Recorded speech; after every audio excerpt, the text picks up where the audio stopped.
এই যে বন্ধুরা, আমি মাঠেতে কচু তুলে নিয়েছিলাম, রান্না করব, সিদ্ধ করে নেবো কচুটা।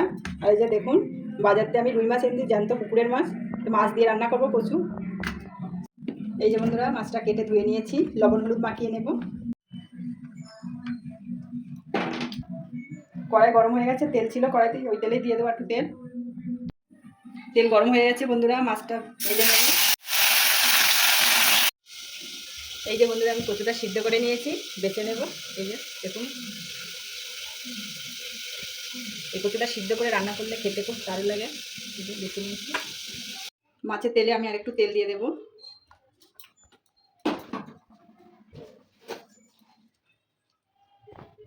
জিরে ফোড়ন দেব, জিরে বাটা দিয়ে দেবো, লঙ্কা বাটা, রসুন বাটা, আদা বাটা,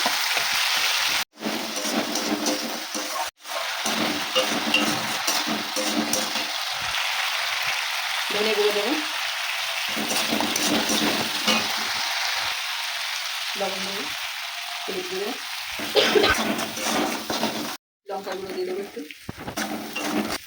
সিদ্ধ করা কচু দিয়ে দেবো, ভালো করে মশলা দিয়ে কষিয়ে নেব। এই যে বন্ধুরা, ভালো করে আমার কষানো হয়ে গেছে, যেহেতু আমার কচু সিদ্ধ করে আমি অল্প জল দেবো।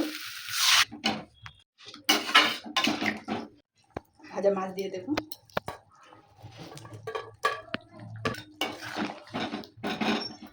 একটু শাহি গরম মশলা ছড়িয়ে দেবো। অল্প সময়ের জন্য ঢাকা দিয়ে রাখবো। রুই মাছের তরকারিটা হয়ে গেছে, ঢেলে নেব। এই যে বন্ধুরা, আমার কাটি কচু দিয়ে রুই মাছের তরকারিটা হয়ে গেছে। এই যে আমি পুঁই শাকের তরকারি করেছিলাম, এটা দেখাতে পারিনি, তা দেখুন আমি সবজি দিয়ে অনেক রকম সবজি পুঁই শাকের তরকারি করেছি। তা খেয়ে দেখবো কেমন হয়েছে।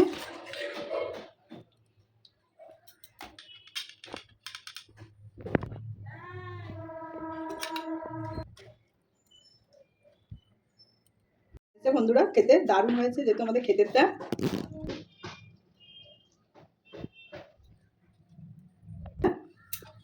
খেতে কিন্তু দারুণ হয়েছে। তা আমার মাছের তরকারিটা যদি খুব ভালো লাগে, পুঁই শাকের তরকারি, তাহলে কমেন্ট করে জানাবে। আর আমার কাঠি কচুতে রুই মাছের তরকারি হয়েছে। যদি ভিডিওটি ভালো লাগে বন্ধুরা, তাহলে লাইক, শেয়ার ও সাবস্ক্রাইব করে দেবে।